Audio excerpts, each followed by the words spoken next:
Internet বন্ধ করে সাবেক প্রধানমন্ত্রী সে কি করছিল এই প্রশ্নটা অনেকের মনে।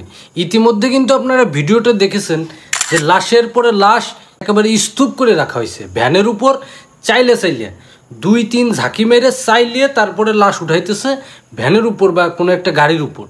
তাহলে এখন চিন্তা করেন যে ইন্টারনেট বন্ধ হওয়ার পরে আমাদের ভাই যারা এই সাবেক সরকার সাবেক প্রধানমন্ত্রীকে বাংলাদেশ থেকে বিতাড়িত করার জন্য এবং এক দফা নিয়ে নামছিল, তাদেরকে ঠিক এইভাবেই খুন করে এই পৃথিবী থেকে বিদায় দেওয়া হয়েছে, তাদেরকে শহীদ করে ফেলানো হয়েছে। আর এইগুলো করছে কারা? যারা পুলিশ বাহিনী বা দেখা গেল তাদের সাথে আরও অনেক বাহিনী থাকতে পারে।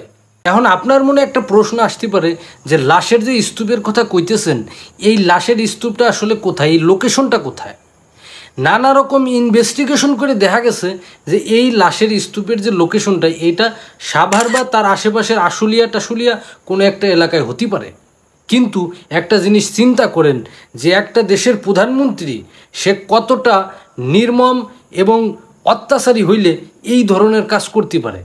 এরপরও কি আপনারা কবেন যে এই আগের সরকারই ভালো ছিল, সাবেক যে সরকার বাংলাদেশ থেকে পলায়ন করছে সেই ভালো ছিল?